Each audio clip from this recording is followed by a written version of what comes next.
Muchas gracias por estar aquí, por participar para la Alianza Colombiana de Museos, una institución que está en formación y surgimiento. Es muy importante esta conversación porque esta conversación va a fortalecer el proceso que estamos andando y en el cual estamos trabajando. Insistimos mucho en que este es un espacio de conversación informal, que vamos a estar recibiendo sus preguntas por el chat y sus inquietudes. Y pues esta conversación es una conversación que nace para poder tender lazos e identificar problemáticas similares y realizar diagnósticos del sector en nuestros países y reflexionar en torno al futuro. Un poco queremos hacer el contexto de por qué nos preguntamos por la existencia de las políticas públicas en Latinoamérica, y es que consideramos que tener políticas públicas nos da mayor herramientas para hacer exigencia de derechos desde nuestras instituciones museales y como trabajadores de museos. A partir de toda esta coyuntura, se han fortalecido dos iniciativas muy importantes que nos acompañan acá y que han sido faros para la Alianza Colombiana de Museos. Esas iniciativas son ProMuseos desde México y la Asociación de Trabajadores de Museos desde Argentina. Yo quiero darles la bienvenida a nuestros conferencistas. Los voy a presentar rápidamente y voy para que los puedan identificar. Nos está acompañando desde Argentina y desde Ecuador. Realmente está en Argentina, pero también tiene una experiencia muy importante en trabajo y en el contexto ecuatoriano. Cecilia La Pellegrina, museóloga de la Escuela Nacional de Museología de la Universidad Nacional de Avellaneda, fotógrafa, diplomada en Investigación y Conservación de Fotografía Documental de la Universidad de Buenos Aires, quien se ha desempeñado en el área de conservación y museología en distintas instituciones de Argentina, y actualmente es parte del equipo del Museo de Valdivia, en Ecuador. Es miembro de la Asociación de Trabajadores de Museos de Argentina desde el 2013. Buenas tardes o buenas noches ya acá en Argentina a todos. También nos acompaña desde la Asociación de Trabajadores de Museos Leonardo Casado, de Argentina. Leonardo es licenciado en Museología y en Repositorios Naturales de la Universidad Nacional de Avellaneda, museólogo, también con formación docente y técnica de técnica número 8 de La Plata, especializado en gestión de museos de Fundación TIPA, y ha trabajado en funciones museísticas y en instituciones estatales en Argentina, en cargos de dirección, coordinación de proyectos y gestión, y actualmente es docente de la carrera de Tecnicatura en Museología y forma parte de la Asociación de Trabajadores de Argentina, de Museos de Argentina, desde el 2012. Hola, Leo. Hola, buenas noches a todos y a todas. Desde México nos acompaña Paula Duarte. Paula Duarte es curadora y gestora de arte moderno y contemporáneo latinoamericano, licenciada en Conservación y Restauración de Bienes Muebles de la Universidad Externado de Colombia y maestra en Estudio de Artes de la Universidad Latinoamericana de México. Actualmente, Paula es coordinadora general del Instituto de Liderazgo en Museos desde México, y junto con un numeroso grupo de trabajadores y profesionales de museos ha estado impulsando la consolidación de ProMuseos, una iniciativa que es la que ha estado llevando las negociaciones frente a la reducción del 75% del presupuesto de las instituciones estatales y por ende culturales en México. Paula. Muchísimas gracias, Luis Carlos, por la invitación, y pues también a William López. Es un gusto para mí hablar con tantos colegas latinoamericanos en esta situación pues que nos trajo la crisis y que nos llevó a unirnos como trabajadores de las instituciones culturales. Muchas gracias, Paula, por aceptar la invitación, y esa es la idea y ese es el propósito: unirnos y tender lazos y puentes para que nuestra voz sea más fuerte. Por último, nos acompaña el profesor William Alfonso López Rojas. Él es coordinador académico de la Maestría en Museología y Gestión del Patrimonio y profesor del Instituto de Investigaciones Estéticas de la Universidad Nacional de Colombia. Es comunicador social, profesional en estudios literarios, magíster en Historia del Arte y doctor en Historia del Arte de la Universidad Nacional de Colombia. Y al lado de un numeroso grupo de trabajadores y profesionales de museos, está impulsando y consolidando la Alianza Colombiana de Museos. Profesor. Hola a todos, a todas. Un saludo a Cecilia, a Leonardo, a Paula. Muchas gracias por aceptar nuestra invitación. Pido excusas nuevamente por mi tardanza. Tuve problemas con el enlace en mi computador y casi no lo logro solucionar. Y espero que este diálogo pues, sea fructífero para todos, para todas, sobre todo para quienes nos están escuchando ahora en la plataforma Meeting y en el espacio Facebook Live del Museo de Arte Contemporáneo de Bogotá. Quiero agradecer también a todas las instituciones, a todos los colegas, a todos los amigos, amigas que se han unido para que esto sea posible. Muchas gracias a todos y a todas. Estamos conectados en este momento un gran número. Esperamos que esta charla sea beneficiosa y poder responder todas las dudas también que tengan desde sus países. Si aún no existen organizaciones de carácter voluntario, gremiales y sectoriales que puedan aprender mucho de lo que estamos viviendo también en estos tres contextos de Colombia, Argentina y México.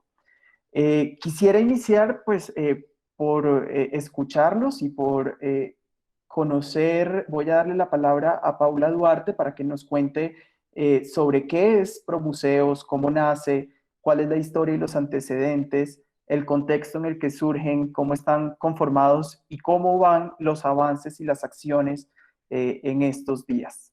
Paula, bienvenida, muchas gracias. Muchas gracias, Luis Carlos. Pues ProMuseos surge hace muy poco tiempo, aparece dentro del contexto de la crisis de la pandemia del COVID y había surgido un poquito antes como un método de reflexión acerca de cómo vislumbrábamos el futuro de los museos aquí en el entorno nacional. Diferentes profesionales del ámbito nos reunimos mediante estas estrategias digitales también, porque ya nos agarraron empezando todo esto de la pandemia y el confinamiento, y nos empezamos a reunir, a hablar en primera instancia de las metodologías de digitalización, si los museos estaban totalmente equiparados tecnológicamente para llevar esta crisis desde casa. Y en ese momento, pues surgió el 23 de abril un decreto presidencial, el decreto de austeridad, que así lo llama el gobierno federal, en el que se llamaba al recorte del 75% en todas las entidades gubernamentales, con la excepción de muy pocas, que estaban ligadas, según esto, a los derechos humanos de los mexicanos.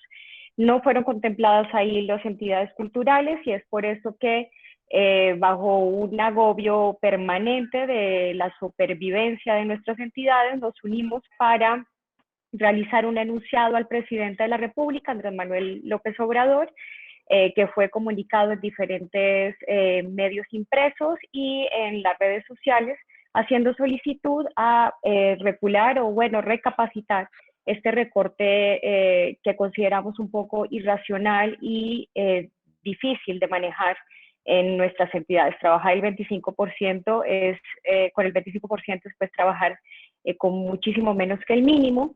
Esta situación agravó ya muchas de las que sufrían las entidades culturales en México en gobiernos anteriores, recortes que se aplicaron al principio de sexenio y algunas otras ligadas al empleo de los trabajadores de las entidades culturales. Entonces, pues así surgió ProMuseos, como yo creo que casi todos, ¿no? A partir de las circunstancias, a partir de una necesidad muy específica de enunciación de nosotros como gestores y trabajadores de la cultura en defensa de nuestras entidades culturales. Muchas gracias, Paula. Genera mucha curiosidad e incluso frustración saber que los museos no están dentro de la excepción más cuando la excepción se da para las instituciones que trabajan en la defensa de los derechos humanos y en el trabajo, además, tan necesario del cuidado de lo colectivo. Le doy la palabra, quisiera escuchar, ahora nos vamos para Argentina, para escuchar a Leonardo y a Cecilia, que nos van a contar un poco del contexto de ATM, que si bien la Asociación de Trabajadores de Museos no surge en el marco del COVID, sí surge en el marco de una emergencia, también por decisiones gubernamentales. Entonces, les doy la palabra a los dos. Muchas gracias, Luis. Bueno, particularmente, primero empezar definiendo qué es ATM, que es la sigla que utilizamos a menudo para poder enunciarnos. Somos un proyecto colectivo que nació allá por el año 2007, impulsado justamente por trabajadores de distintos museos, primeramente una institución que es el Museo Histórico Nacional, y después eso se irradió a diferentes espacios del país, y tiene como característica ser justamente una organización que la construimos a diario, pensándolo como una herramienta para el intercambio, el debate y la difusión de ideas vinculadas con los museos y sus trabajadores, ¿no es cierto? Y lo que nos interesa verdaderamente como colectivo en sí, que tiene que ver con la premisa, con el norte en el cual estamos, tiene que ver con releer y analizar la realidad de los museos, reconocerla, comprenderla, desmontarla, volver a analizar, situarnos frente a esa realidad para justamente poder integrarla en una cadena de sentidos que tienen que ver con nuestras prácticas.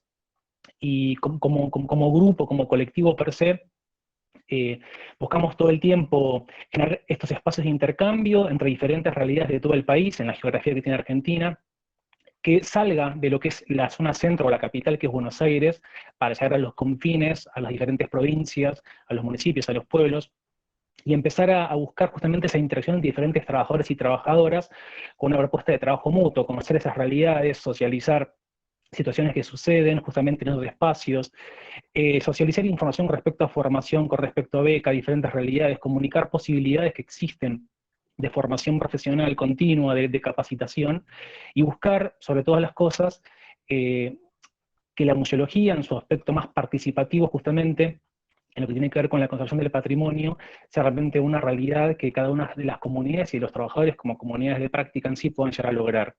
Y este nacimiento, per se, tuvo que ver el año 2007 justamente con una instancia bastante fallida, que también tiene connotación de gobierno, y se dice así, tal vez quieras ahí contar un poquito de cómo es la historia de cómo nace ATM per se. Dale, bueno, a diferencia o en realidad por similitudes, no algo global puntualmente, en el año 2007, Leo y yo no estábamos todavía en ATM, cuando surge, hay un robo en el Museo Histórico Nacional que está aquí en Buenos Aires. En julio del 2007 se sustrae el reloj de Manuel Belgrano. Para las que no sepan, un prócer, creo que mañana es el Día de la Bandera, es el creador de la bandera aquí en Argentina. Frente a esta situación se cerró el museo por tiempo indeterminado, y no se permite tampoco al museo a los trabajadores. Entonces, desde distintos trabajadores dentro del museo y colegas deciden realizar un abrazo y además comunicar esta situación a los diferentes trabajadores de otros museos, y lo que se genera es algo muy grande. Algo que podía haber sido simplemente un abrazo o digamos, un gesto, termina siendo algo inmenso. Surgen adhesiones de diferentes partes del país, y lo que empieza a pasar es justamente quizás lo que les está pasando a Promuseos ahora también, con esta situación que están viviendo en México, de empezar a escuchar voces desde todas partes del país, de diferentes trabajadores, de instituciones, contando las diferentes problemáticas.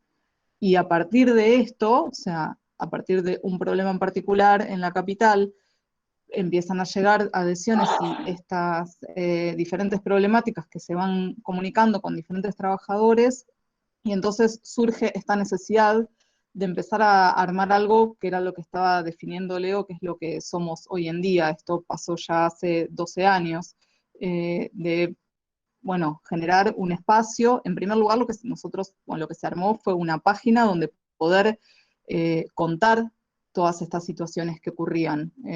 Si había alguna problemática en particular en un museo, era interesante poder tener un espacio donde comunicarla, y a partir de ahí otras cuestiones, que es lo que estaba contando Leo también, de poder contar cuestiones que tengan que ver con capacitaciones o encuentros, pero mayormente tiene que ver con todo lo que es la dinámica del trabajo dentro de las instituciones.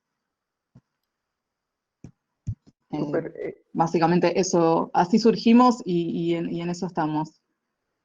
sí, Obviamente con todas las transformaciones que van ocurriendo año tras año.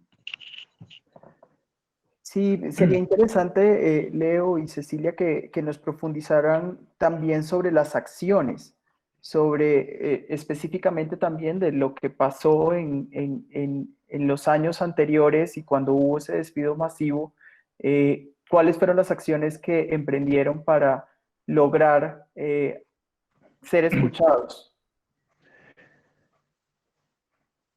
¿Vos decís lo del 2007 o las distintas acciones que hemos tenido a lo largo de los años? Lo que han tenido a lo largo de los años, pero sé que específicamente en el gobierno pasado tuvieron una acción de En un el despido masivo. 2016. Ujú. Sí. ¿Querés contarlo vos o bueno, cuento yo? No, Dale. En el 2016 hubo alrededor de 500 personas despedidas del sector de cultura, del área de cultura, y a partir de ahí nosotros empezamos a recibir desde trabajadores de museos la noticia de que estaban despidiendo a una gran cantidad de compañeros, y a partir de ahí nos sumamos a una acción colectiva que tuvo un leitmotiv que fue la cultura no se achica, y la idea fue junto a otras asociaciones de trabajadores, más que todo gremios, a hacer diferentes acciones para que reincorporaran a los compañeros. No sé, Leo, si querés contar algo más. sí, esto tiene como varias aristas. Como bien comentaba Ceci, 2016, en los primeros meses de gobierno de Mauricio Macri fue como la reinstalación de un montón de prácticas no liberales. Como primera medida de gobierno fue bajarle el rango al Ministerio de Cultura pasándolo a Secretaría en particular, y eso implicó justamente el despedir 500 personas, 500 trabajadores del Ministerio de Cultura de la Nación, sospechados, entre comillas, de una figura que en Argentina tiene como mote llamarse ñoquis, que no tiene que ver justamente con la pasta, sino con aquellas personas que cobran un sueldo sin cumplir tareas, ¿no? Y esto es una gran falacia, una gran mentira, porque en realidad lo que tenía como objetivo era desmantelar el ministerio, bajar el presupuesto, eliminar programas y proyectos. Y esto llevó justamente, como comentaba Ceci, la organización, junto con otros sectores, dentro de lo que es el campo cultural, en ese gran acto. Justamente para poder blanquear lo que está sucediendo y poder hacer una contravoz, una contranarrativa a esa situación que está sucediendo, porque muchos medios de comunicación a su vez estaban avalando esa decisión de achicar al Estado, algo parecido a lo que comentaba Paula con lo que sucede en México. Y Atene participó activamente con diferentes compañeros y compañeras en esas acciones, porque ya estaba haciendo un espacio desde hacía años también reconocido por pares, de diferentes espacios como centros culturales, bibliotecas, museos, archivos y demás, como un espacio de referencia, justamente, y también de denuncia de lo que está sucediendo ante la pasividad de un montón de situaciones de medios y también hasta de espacios sindicales que no estaban pronunciándose ante esa cuestión. Eso fue un poquito lo que pasó en 2016, pero bueno, ya veníamos anteriormente no solamente con acciones de lucha, con lo que tiene que ver también con capacitaciones, con encuentros, que justamente iban fortaleciendo como este horizonte o este norte, este objetivo principal que tenía la asociación, que tiene. Muchas gracias, Cecilia y Leonardo. Ahora nos vamos a Colombia. Yo quisiera recordar justamente que en este conversatorio nos estamos preguntando frente a la posibilidad de gobernanza y de gobernanza que nos posibilita, de gobernanza y de autonomía que nos posibilita las instituciones museales o las políticas en los museos. En Colombia llevamos 23 años exigiendo una política nacional de museos. La respuesta han sido 23 años de una concertación o un proceso de construcción que no hemos visto frutos, pero el profesor William López nos va a profundizar sobre esa crisis y sobre la existencia o la necesidad de crear la Alianza Colombiana de Museos como una voz. Gracias, Luis. Pues la historia de la Alianza Colombiana de Museos es muy cortita. Llevamos juntándonos aproximadamente un mes y medio en medio, digamos, de la crisis, pero también de la angustia que nos da o que nos dio a un grupo grande de profesionales, de amigos, de amigas, de colegas, la situación y sobre todo el silencio del Ministerio de Cultura y en general del Estado Nacional con respecto al espacio de los museos, a los lugares, digamos, a las instituciones culturales. Y en ese contexto, pues todavía no tenemos una autodefinición. De hecho, hay una comisión en este momento de colegas que está construyendo una declaración instituyente, aunque yo creo que podemos hablar utilizando una definición que lanzó al aire el actual director del Museo de Arte Contemporáneo de Bogotá, el museólogo Gustavo Ortiz, diciendo que es una alianza de voluntades, un encuentro de voluntades. En ese sentido, pues yo pienso que la alianza es sobre todo una plataforma que desde hacía mucho tiempo necesitaba el sector de los museos en Colombia. Yo he hablado de una especie de efecto de campo, de creación del campo, porque digamos que en general los 700 y pico de museos que hay en el país, según el lánguido inventario o catastro de museos que tiene el Estado, siempre ha sido un espacio tremendamente fragmentado, lastrado por una gran cantidad, digamos, de inercias políticas. Hay un gamonalismo cultural muy fuerte en Bogotá, pero también en todas las regiones. Hay también en ese sentido, también una especie de rapiña más o menos institucionalizada de la forma como se agencian las instituciones culturales en el país, tanto en el nivel nacional como perdón, en el nivel departamental y municipal. De tal manera que la forma como nace la alianza, básicamente desde la maestría en museología de la Universidad Nacional, que es el único programa que hoy está formando en el nivel de maestría, en el nivel de posgrados a museólogos y museólogas en el país, después de un mes y medio de intentar adaptarnos a las plataformas, a intentar con mucha urgencia, pero también hay que decirlo con mucha solidaridad y mucha inteligencia y lucidez de parte de los profesores y profesoras del programa, particularmente nuestros profesores invitados internacionales, logramos, digamos, sacar adelante como la plataforma para continuar en las actividades académicas más o menos regulares. En la comunidad académica de base del programa nos preguntamos qué va a ser la maestría cuál va a ser el papel de la maestría en medio de esta crisis tan complicada del sector cultural y pues en general de la sociedad. Para contestar esa pregunta convocamos una primera reunión con nuestros aliados institucionales, los colegas, los profesores, directores y directoras de museos. Nos reunimos una especie de minga museológica, unos 40 profesionales digamos, de todos los sectores. Esa primera reunión convocó por primera vez en el país, creo yo, en un mismo espacio, dos tipos de instituciones museológicas, digamos las instituciones museales, los museos más convencionales, los que estaban existiendo dentro del circuito culto o digámoslo dentro del circuito institucional, y por el otro lado, la Red Colombiana de Lugares de Memoria. Digamos, son dos sectores que por efectos de la guerra, esta guerra de baja intensidad y de larga duración que ha tenido el país, siempre habían estado separados. Yo creo que por primera vez nos sentamos en la misma mesa, todas, a hablar sobre la urgencia del problema, digamos, como el encierro, la cuarentena, los efectos de la cuarentena. Y de esa primera reunión a hoy hemos tenido como unas 8 o 9 reuniones, hemos empezado, digamos, a generar varias acciones.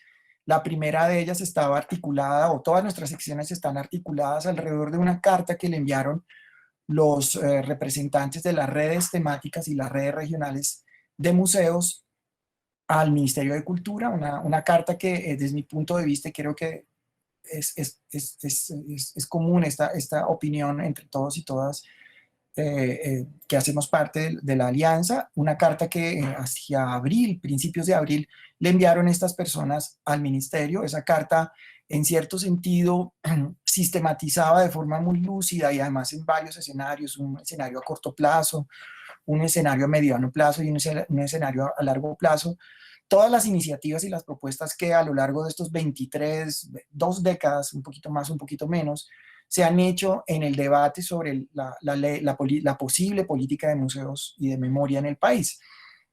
De tal manera que ese marco de acción, en ese marco de acción empezamos a intentar hacer una especie de sondeo, de línea de base para lograr darle argumentos a quienes están discutiendo en este momento los presupuestos con el gobierno nacional, pero también con los gobiernos a nivel departamental y a nivel municipal, datos y, digamos, elementos de juicio que permitan efectivamente hacer una interlocución clave e importante sobre el impacto, la magnitud y la importancia del sector de museos en la órbita no solamente puramente cultural, sino también política, es decir, con el horizonte de que nuestras instituciones son fundamentalmente instituciones del orden político que están contribuyendo a la construcción de una sociedad, de una ciudadanía cultural plena en una democracia lastrada por una violencia de clase y por una violencia también de otros órdenes, muy profunda y polivalente. Entonces, ese es como el horizonte. También hemos tratado de generar esta plataforma, una plataforma académica. Esta es nuestra primera o segunda reunión y también queríamos como convocar a nuestros colegas de otros países para empezar a reflexionar entre todos una especie de latinoamericanismo de nuevo cuño que nos permita entender en nuestras realidades específicas, en nuestras realidades concretas, nuestras diferencias, por supuesto, pero también esas variables históricas y sociológicas, antropológicas y políticas que pueden hacernos unir y entender, discernir nuestras realidades. También, digamos, hemos generado otra serie de actividades muy puntuales dentro de nuestro grupo. Hay varias comisiones. Para el 18 de mayo generamos una campaña que denominamos Los museos cuidamos y necesitamos ser cuidados, precisamente buscando sensibilizar no solamente a las autoridades, sino a la sociedad colombiana alrededor de las actividades de nuestras instituciones. Ese es como el panorama general de lo que estamos desarrollando. Para terminar, me parece importante decir además que sí tiene un carácter gremial nuestra institución o nuestra plataforma. En Colombia, digamos, existe el Comité Colombiano del Consejo Internacional de Museos de ICOM, pero es una institución que nunca ha logrado efectivamente ser una voz que convoque a todo el sector de los museos. Es una voz que ha estado, yo lo digo de forma, sí, pugnaz, hay que decirlo, es una institución insignificante en términos del diálogo y de la necesidad que tienen los museos colombianos y en general todas las instituciones de la memoria nuestra para hablar sobre el problema de memoria, sobre los gravísimos efectos que ha tenido la guerra en nuestra sociedad, particularmente en el ámbito de lo simbólico. Muchas gracias, profesor William. Justamente ya en el chat empiezan a verse opiniones. Por ejemplo, nos cuentan que la precarización en México y de la cultura en México viene años atrás, que los recortes presupuestales se han dado en otros momentos y en diversos sexenios. Desde el 2000 la mayoría de los contratos se hacen bajo el formato conocido como capítulo 3000, que es lo que en Colombia conocemos como prestación de servicios, el cual es es en el cual esos contratos precarizados en los cuales debemos asumir las prestaciones, la salud y demás. También nos cuentan desde Argentina que en Argentina la modalidad es la misma en relación a las contrataciones, además que el rango salarial es uno de los más bajos en la administración pública. Y hacia allá es hacia donde quisiéramos que generáramos la reflexión. En este segundo momento me gustaría escuchar a Promuseos, a ATM y a la Alianza Colombiana de Museos frente a los diagnósticos de precarización laboral, pero los diagnósticos también de la imposibilidad de seguir cumpliendo con nuestra misionalidad desde los museos en el COVID, que hablemos de la crisis, de la falta de gobernanza, de la falta de autonomía, de la ausencia de posibilidades y de políticas que nos permitan exigir derechos, y de cuáles son las demandas y las exigencias que han surgido del sector y de la importancia de la voz sectorial en este contexto. Entonces, quisiera escuchar desde México, Paula, cómo van las negociaciones, cómo están los contextos y cómo va, cómo están los... Sí. Bueno, Luis Carlos, sí, como comentan, bueno, aquí en el chat de Educación y Acción Social, efectivamente, el asunto de la precarización en el trabajo del sector cultura no es algo que sea algo que haya nacido con este gobierno. Efectivamente, la contratación del capítulo 3000 viene inclusive desde antes de la creación de la Secretaría de Cultura. Recordemos que antes del 2015 México no contaba con una secretaría como tal, sino que era un Consejo Nacional de Cultura y las Artes, llamado CONACULTA, y funcionaba de manera distinta. Y ahí quisiera, porque creo que los términos en México, así como son similares al resto de América Latina, tienen una particularidad, sobre todo temporalmente en este momento en que estamos viviendo. Promuseos es totalmente, es una agremiación política, ¿no? Que tiene representatividad nacional, donde están museos públicos, privados, comunitarios, de diferentes tipologías de museos. Y lo menciono porque siempre se tiende a llevar el asunto de las demandas en este momento a un asunto político. Creemos que efectivamente la precarización del trabajo dentro de la cultura ha sido un asunto permanente, que lo vivimos en toda América Latina, y la vez pasada que nos reunimos para hacer una gestión previa para esta reunión, pues veíamos que es un asunto a nivel mundial, ¿no? Inclusive Estados Unidos y Europa, bueno, ahorita con todas las noticias y los recortes, sobre todo los sectores de educación, son los que se han visto más afectados. Ante esto, ya hay varios movimientos, no solamente somos nosotros, Promuseos es el que decidió abogar por las entidades culturales y museísticas, porque a esto nos dedicamos. Pero hay muchísimos frentes en México en este momento, como el Frente Amplio de Trabajadores de la Cultura, como el MOCAM, No Vivimos del Aplauso, que efectivamente nació a partir de esta circunstancia de un no pago a más de 4.500 trabajadores de la cultura con contratos realizados que no les habían pagado, y también se han unido a partir de este nuevo decreto de austeridad nuevos formatos de aliación también de colectividad, como los trabajadores de línea. Nos preocupa en particular este recorte al 75%, porque sabemos que con 25% es muy difícil trabajar. Pero además de esto es porque al no reconocer ahorita la situación tan grave que está viviendo la cultura, la Secretaría de Cultura ha sacado algunos comunicados que han sido tranquilizadores a sus términos para el resto de la comunidad civil, pero para nosotros han sido bastante preocupantes, en los que dicen que finalmente todas las plazas de trabajo están aseguradas. Sin embargo, con este capítulo 3000 que bien mencionábamos y con el recorte del 75%, pues sabemos que van a haber algunos recortes, quizás no en este momento, pero sí para las próximas contrataciones. Algunos compromisos que ya estaban adquiridos por las entidades culturales no van a poder ser solventados. Y más allá de buscar el funcionamiento normal, porque creo que ninguno está esperando llegar a funcionar como lo estaba haciendo antes de esta pandemia y de esta circunstancia tan atípica, lo que sí vigilamos y queremos es el mantenimiento de las plazas laborales dentro de cierto tipo, pues dentro de la dignidad que merecen, ¿no? Y a partir de ello también las responsabilidades que tienen, por ende, todas las entidades culturales no solamente de artes visuales, sino también de ciencia, arqueología y de todas las tipologías en la preservación y conservación de las colecciones, ¿no?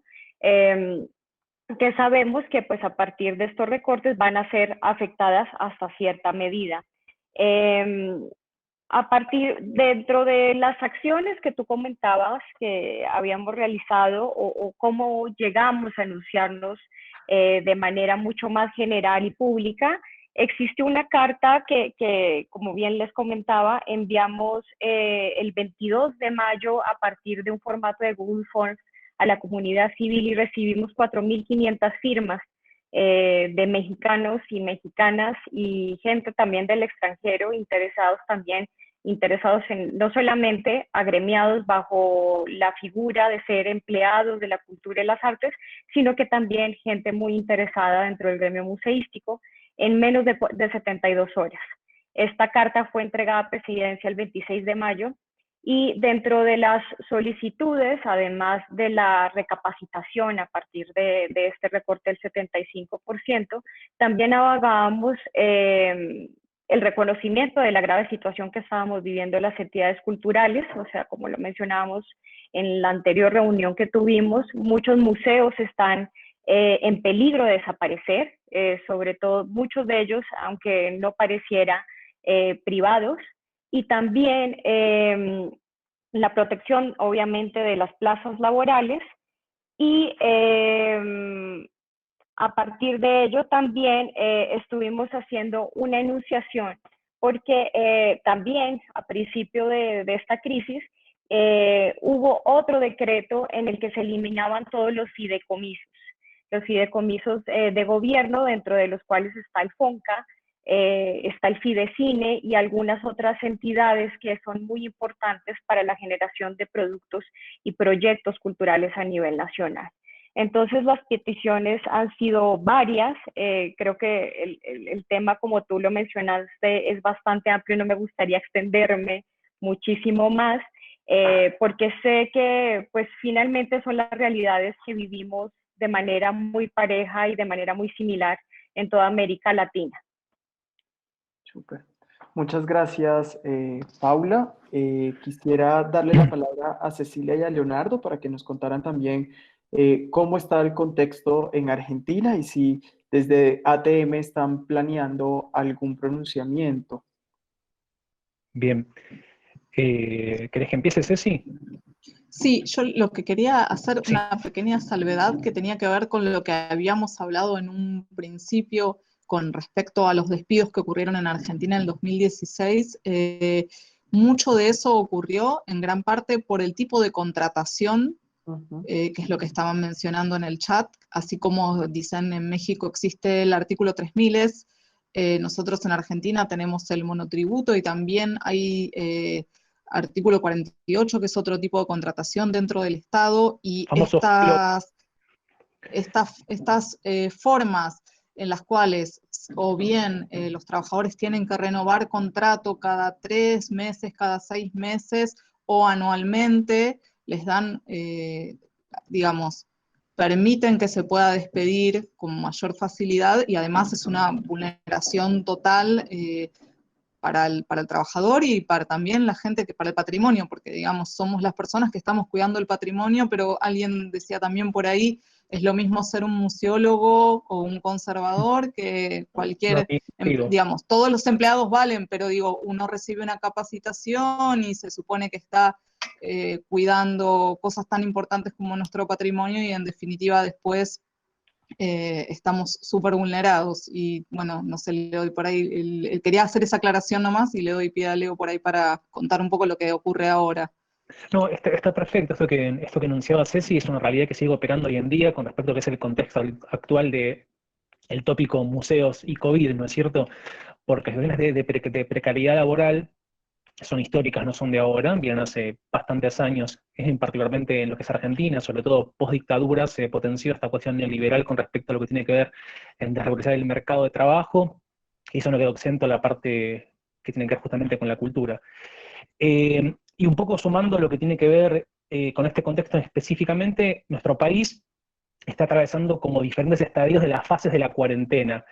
Mientras muchas provincias van ingresando a esta nueva normalidad y están proyectando la reapertura de museos, en algunos casos hacia fin de mes o en principios de julio, como puede ser, no sé, Entre Ríos, Santa Fe, La Pampa, que es como que es la zona centro del país.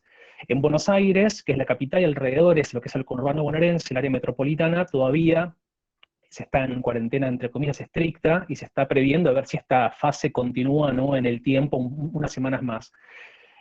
Por ende, obviamente, que los museos siguen cerrados al público, y en muchos casos los equipos, que a veces son 2 personas, o a veces pueden ser más de 20, 30 o 50, en muchos casos siguen trabajando con el sistema del teletrabajo, ¿no?, dependiendo un poco esto de la función que ocupa dentro del museo, porque una persona que hace conservación de colecciones difícilmente de su casa pueda estar realizando algún tipo de tarea lejana a la pieza per se, o en este caso son los equipos de educación, que son los más demandados, y de comunicación, para poder desarrollar tareas. Entonces, bueno, muchos museos han podido virtualizar justamente, ¿no?, parte de su accionar, para continuar difundiendo lo que es su misión institucional per se, de una forma u otra, también continuando el vínculo, fortaleciéndolo con las comunidades o con los públicos, ¿no? Porque también a veces los equipos de educación han terminado siendo esta especie de compañía de sostenimiento de situaciones a veces que socialmente, ¿no?, la demanda, esta cuestión de estar encerrados en nuestras casas, en muchas ocasiones, los museos han utilizado ciertas herramientas para poder acompañar y continuar con su misión y acompañamiento. En el marco de lo que recién aparecía en el chat, ¿no?, esta cultura del entretenimiento, del consumo masivo de un montón de productos, muchos museos han elaborado productos de calidad justamente para poder acompañar. Y eso también se da por medio también de muchos museos que no han podido realizar actividades por varias situaciones, porque no cuentan con los recursos técnicos para poder hacerlo, en muchos casos porque ha habido prohibiciones, entre comillas, de las autoridades de realizar algún tipo de actividad o de comunicación o de información en tomar justamente poder de realizar cuestiones, y en otros porque ha habido un silencio, como quien dice, absoluto. Entonces como son diferentes situaciones y realidades, por una parte lo que tiene que ver con esta sobrecarga de trabajo en muchos equipos y en muchos museos, en muchos casos nos han expuesto también a realizar tareas que no son competentes con sus funciones. Muchos gobiernos o estamentos de diferentes lugares del país, a veces algunos sobre todo de diferentes ciudades, han enviado a sus trabajadores y trabajadoras a realizar o encuestas en la calle o cumplir con otras funciones más específicas de su tarea. Eso también muestra un poco lo que es la complejidad de lo que es el campo, de lo que se está realizando en la actualidad, lo que tiene que ver con nuestro país. Y entre medio de todo eso, la no definición o la definición tardía de qué protocolos tomar con respecto a lo que está sucediendo en base a las instituciones. En nuestro caso, recién antes de ayer, si no me equivoco, el Ministerio de Cultura elaboró una serie de recomendaciones con una lista de medidas para poder tener en cuenta en la reapertura próxima de los espacios, que en muchos casos fueron tomándose de otros documentos ya creados o por ICOM Internacional, o por el Ministerio de Cultura de España, o el Centro de Restauración de Chile. En algunos casos, muchos museos han definido o han empezado a definir sus propios protocolos también, ligados justamente a su realidad institucional propia, tipológica, edilicia, de colección, también de recursos de personal, de recursos presupuestarios para poder dar justamente respuesta a esto. Entonces es como bastante diversa la realidad de cómo se está atravesando en los diferentes puntos del país, considerando nuestra geografía, los tipos de museo que existen, los tipos de dependencias, las cuestiones presupuestarias y también de equipos de trabajo. Muchas gracias, Cecilia y Leonardo. Doy la palabra al profesor William López para que nos cuente el contexto colombiano. Pues es muy importante entender, digamos, hay una diferencia fundamental en el contexto colombiano, y es la variable de la guerra. Y por el otro lado, común a todos nosotros, pues es la entrada del neoliberalismo. En el caso nuestro, digamos que entra de forma ya muy consolidada a partir de los años 90, durante el gobierno de César Gaviria. Pero entre la guerra y, digamos, el acomodamiento más o menos obligado a la economía de mercado del sector cultural, entre esas dos grandes variables estamos hablando de un sector cultural que no se puede comparar en lo más mínimo, son inconmensurables con, digamos, la institucionalidad cultural mexicana o la institucionalidad cultural, qué sé yo, en Brasil o en Argentina. Con decirles, por ejemplo, que el 53% de los museos, según un informe del 2013 del Ministerio de Cultura, son privados. Y el otro gran sector son, digamos, públicos en el sector nacional, no es tan grande el número, en el sector departamental y en el sector municipal, pero les doy un dato importante. Por ejemplo, el Museo Nacional de Colombia, que es una de las instituciones más grandes del país en términos, y más, digamos, más claves, más representativas, es un museo que tiene en su planta de personal solamente 6 personas, digamos, que pertenecen a la planta del Ministerio de Cultura. El resto son órdenes de prestación de servicios, son personas que están trabajando durante 1, 2 años, 3 años, a veces más, a veces menos, depende, digamos, de la coyuntura política en este tipo digamos, de contratación. Entonces tenemos un sector cultural, digamos que en el que aquellos ámbitos de producción cultural que se pueden adaptar más fácilmente, digamos, a las industrias culturales o a la producción industrial cultural como el cine, la televisión, pues tenemos sectores más, digamos, más consolidados. Pero cuando estamos hablando del circuito, digamos, de las bellas artes o de las artes plásticas, el circuito, digamos, de los teatros, de las bibliotecas, pues tenemos, son instituciones muy, muy frágiles, muy, muy frágiles. Nuestra institucionalidad cultural no llega, insisto, a tener la dimensión ni la densidad que puede tener en México. Aunque uno siente que lo que está desmantelando hoy el presidente mexicano es esta institucionalidad creada por el Partido Revolucionario Institucional o Institucional Revolucionario, el PRI, Revolucionario Institucional. Ese proyecto cultural obedecía, yo creo, a un proyecto de construcción de nación que no tiene parangón en Colombia, son incomparables. Es decir, la estructura de una institución como el Instituto Nacional de Antropología e Historia en México no se compara a nuestro Instituto Nacional de Antropología. Es una institución, en el caso colombiano, absolutamente marginal, frágil, con una capacidad de impacto muy, muy pequeña. Eso tiene que ver, digamos, en esas dos variables, neoliberalismo y guerra, hacen que pues nuestras condiciones sean muy diferentes.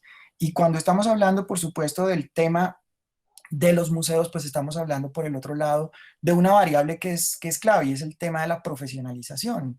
En el caso de Brasil, en la era Lula, no recuerdo ahora cuántos programas de formación de pregrado de museólogos y museólogas, y los programas de posgrado, pues florecen muy rápidamente y tienen un poder muy importante, digamos, de anclar en el ámbito cultural, en la administración de las instituciones culturales, a profesionales formados en áreas específicas. No tengo, digamos, en la mira cómo ha sido el proceso de profesionalización en el caso argentino, pero pues también allá hay una tradición bastante larga, importante, de formación en museología. Sí, sí, sí. En el caso mexicano, digamos que está únicamente el programa de museología de la ENCRIM, de la Escuela Nacional de Conservación, Restauración y Museografía, pero esta misma institucionalidad ha generado procesos de profesionalización muy importantes y pues son sectores muy grandes. En el caso colombiano no es así. En el caso colombiano, digamos, la nómina de agentes y de profesionales que trabajan en la cultura normalmente se han formado empíricamente. Digamos, el proceso de profesionalización en museología, yo creo, arranca con la maestría en museología. Hace aproximadamente, nosotros empezamos a dictar clases en 2008. Al día de hoy hemos graduado más o menos unos 90 y tantos museólogos y museólogas. Y digamos que hay una parte muy significativa de esos egresados y egresadas que se han articulado a los museos, y yo siento que en ciertas instituciones y en ciertas áreas han realizado una transformación muy significativa de la forma como las autoridades, los políticos y en general la cúpula de las instituciones culturales habla hoy de los museos. Pero digamos que el fracaso más grande que tenemos hoy en Colombia es, digamos, el ejemplo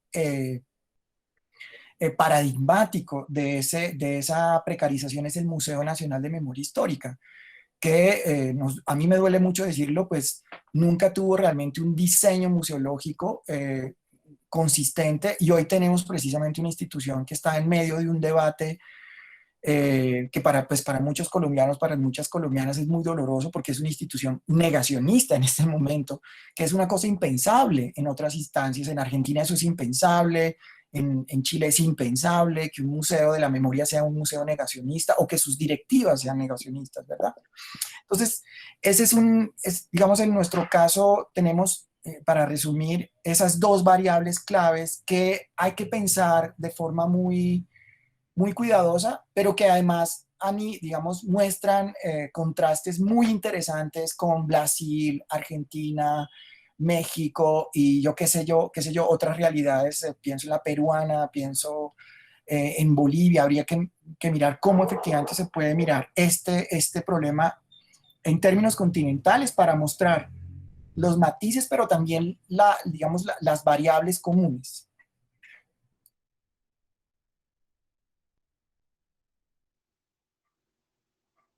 Súper interesante, William, lo que estás expresando. Y con respecto para acotar solamente una nota de color, en Argentina existe desde hace más de 60 años formación específicamente en museología, y también la cosa para destacar que a diferencia de América Latina, que ha sufrido procesos de privatización de los sistemas educativos o de los que hacen la gestión y la administración de la educación, en nuestro país las carreras de museología, creo yo que más de un 90% son dictadas por el Estado, tanto en carreras de pregrado, como de grado, como de posgrado.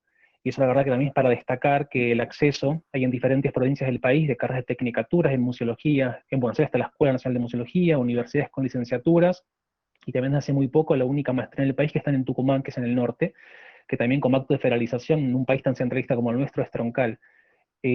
A su vez otras carreras como conservación, restauración, realmente hay una formación específica en el campo desde hace unos cuantos años en el país, y que es para destacarlo, que en ese sentido sí se hace cargo el Estado justamente de esas carreras que son netamente gratuitas. Después otra pregunta que nos cae por medio es, ¿qué pasa con todos los profesionales formados que no logran ingresar justamente a las plantas, ¿no?, y los equipos de trabajo?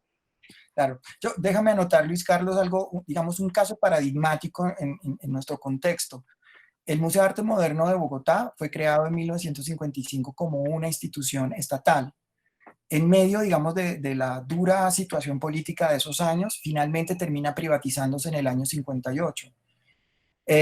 Una argentina muy importante, una colombo-argentina para nosotros, Marta Traba, va a jugar un papel clave en la consolidación del museo. Y a partir de los años 70 cae en manos de Gloria Sea, que es porque recientemente murió hace un par de años, una muy lúcida y yo creo muy bien formada persona que venía, digamos, de las élites. Es como en casi todos digamos, en ese tipo de instituciones siempre han sido administrados por mujeres que vienen de los sectores, de las fracciones más cultas de nuestras clases altas. Y Gloria Sea dura 49 años dirigiendo ese museo.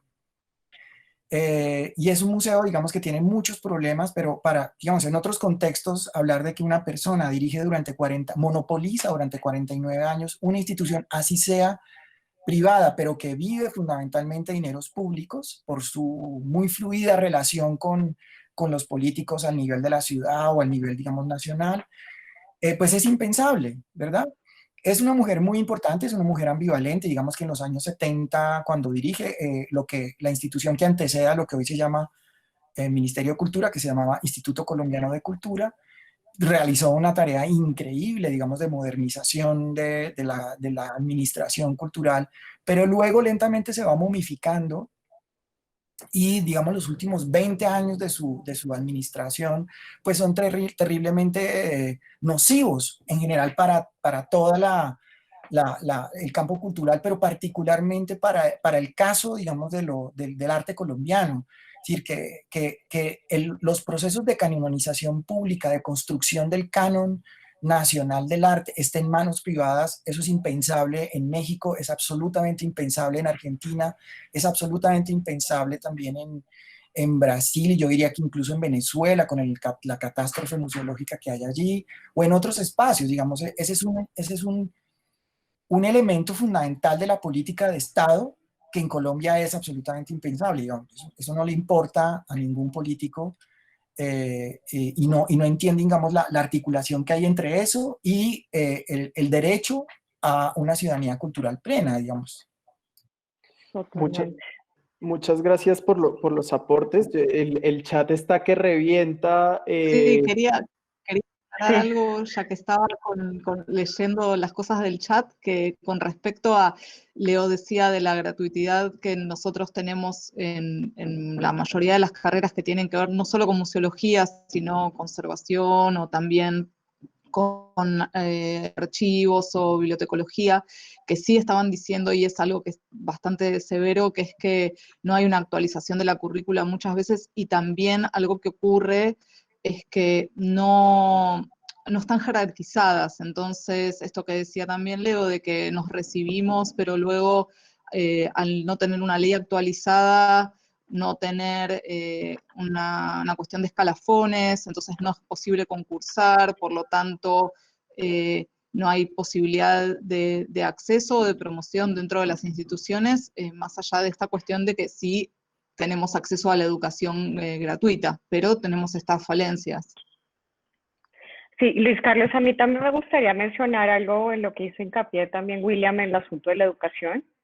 Efectivamente, en México está la especialización en el ENCRIM y también está la maestría, que también tengo la oportunidad de coordinar en la UNAM, de curaduría.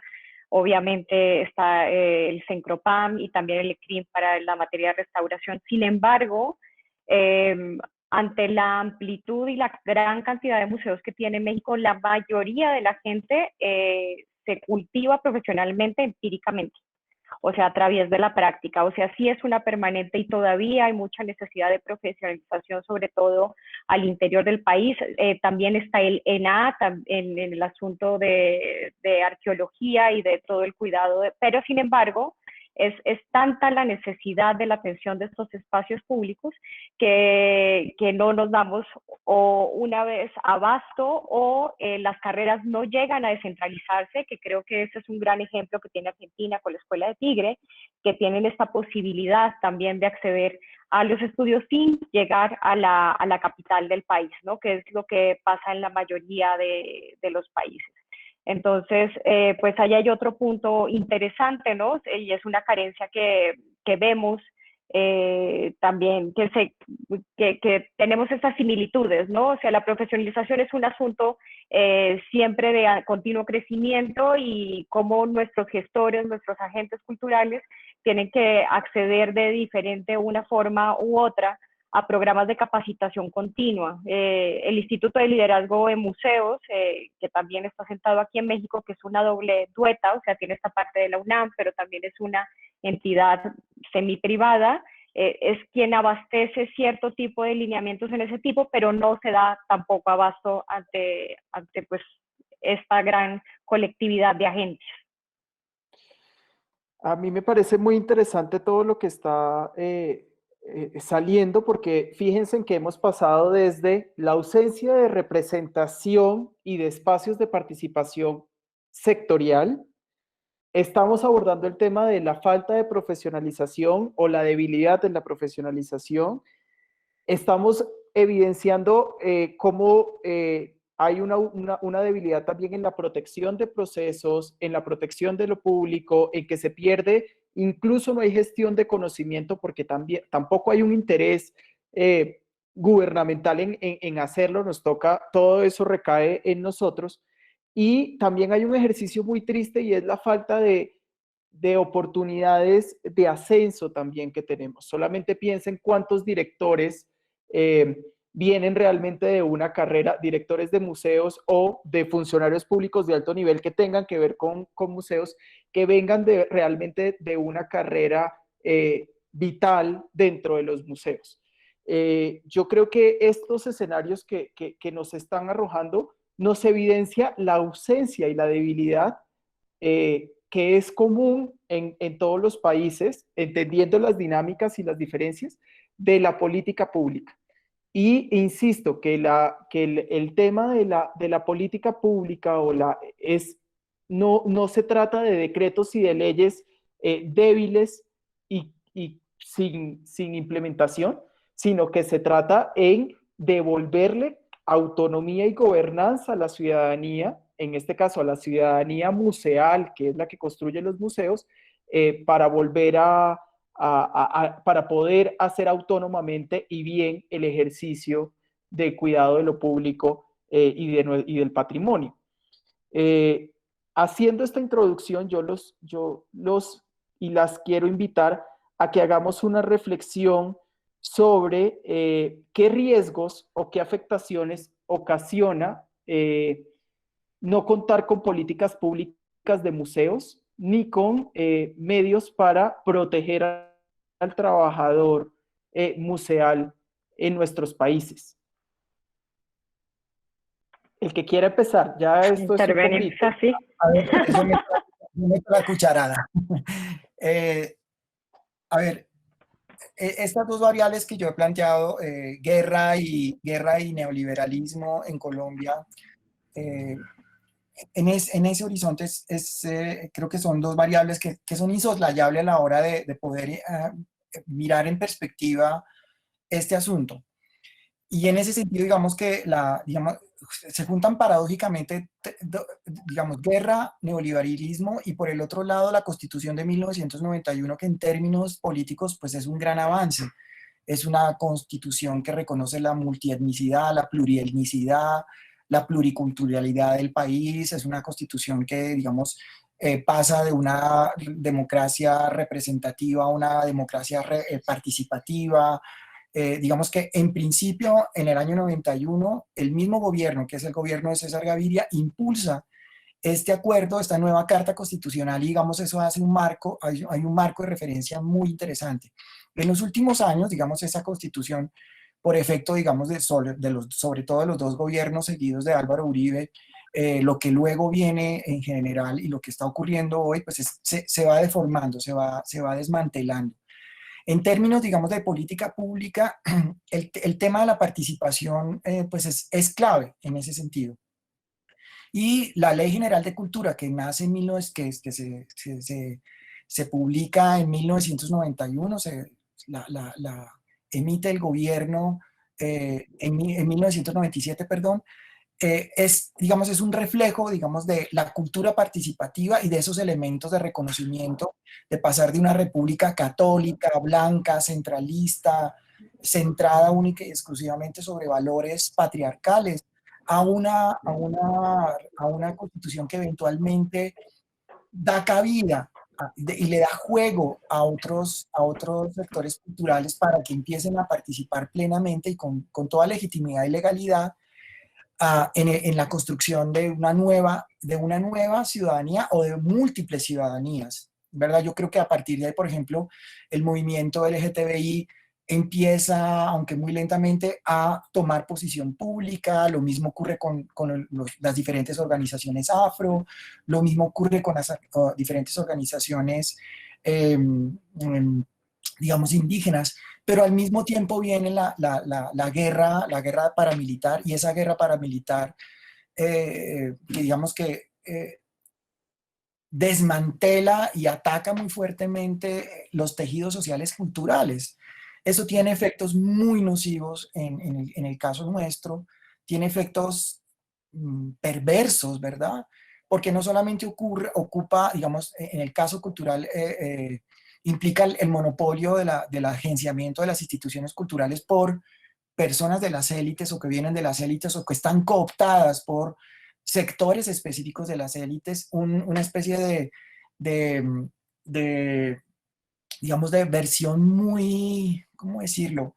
Una versión muy vulgar de un clientelismo cultural que es muy difícil, digamos, de agenciar. Hay casos especiales, como en el caso de Medellín, eventualmente Bogotá, eventualmente algunas instituciones en Barranquilla, pero lo que uno ve en el resto del país es que impera, digamos, unas formas políticas de administración de lo cultural muy, muy ligadas al periodo anterior a la Constitución del año 91. Entonces, eso hace que nuestro panorama en general, digamos, y uniéndolo al problema de la profesionalización, pues sea muy complejo. Digamos, uno de los elementos que para nosotros es clave en la maestría en museología, nuestra maestría está muy politizada desde el principio. Queremos participar en la discusión y en la redefinición de la administración de de las instituciones culturales y desde más o menos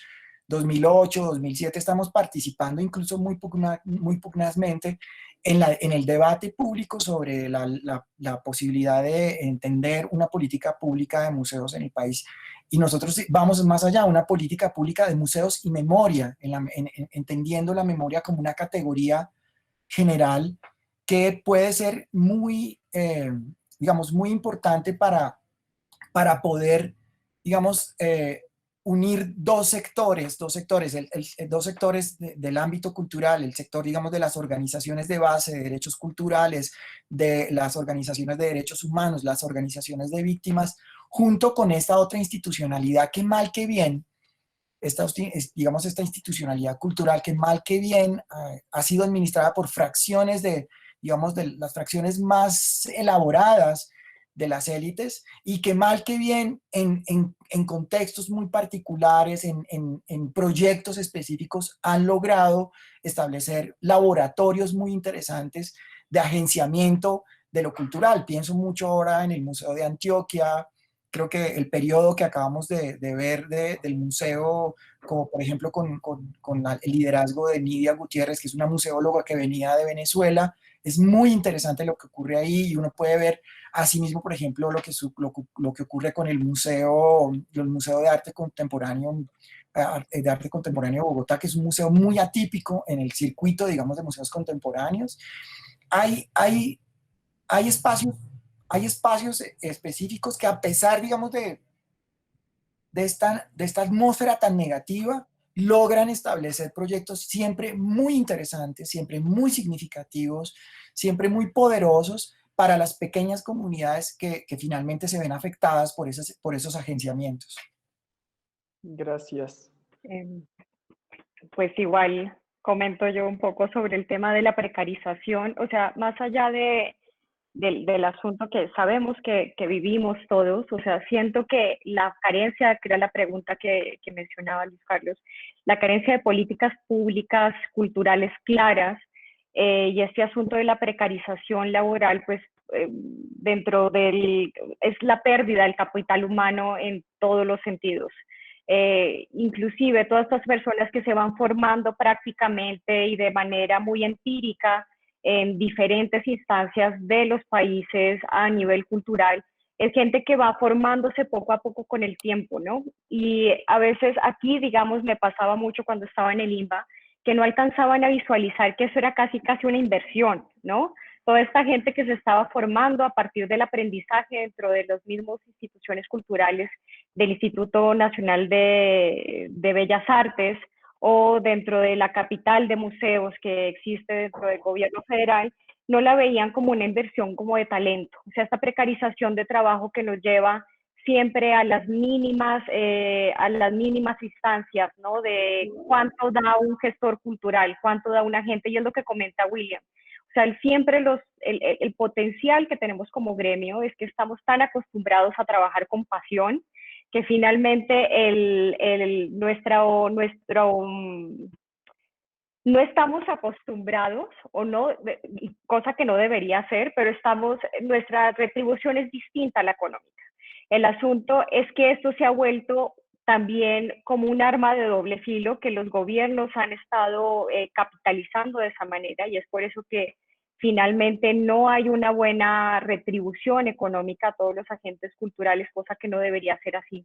Y siento que en cualquier tipo de organización el capital humano siempre es lo más importante, y en nuestro caso, en el gremio cultural, como que siempre es el asunto que se puede dejar poco a poco y un poco de desdejo, ¿no? Y no hay una política pública, digamos en el caso de México, que lo mencionan tanto, y que efectivamente, o sea, la cantidad de museos, que somos 1068, pero no hay una política nacional de museos. Sin embargo, no hay una ley de museos como tal. No hay una ley de mecenazgo, digamos, como lo tienen Estados Unidos o como lo tiene Europa. Hay muchísimas carencias a nivel legislativo que nos puedan apoyarnos a operar de manera como mucho más organizativa y planeada. Y en el caso de la Secretaría de Cultura, que es relativamente reciente, del 2015, no hay una ley que también abastezca la planificación cultural a partir de esa misma secretaría. Entonces también hay muchos vacíos que permiten que esta precarización se siga manteniendo con el tiempo, ¿no? Siga siendo más eficaz cada vez. Totalmente. Y ahorita, antes de que se me vaya, mencionaban también el caso de Colombia, la desaparición del Centro Nacional de Restauración, ¿no? Cosa que también fue importantísimo y no quería dejar de mencionar con mis colegas del externado. Leo, Cecilia. Sí, como que en definitiva estamos girando todo el tiempo dentro de lo mismo, que digo, esta falta de políticas públicas viene de la mano de perjudicar a los trabajadores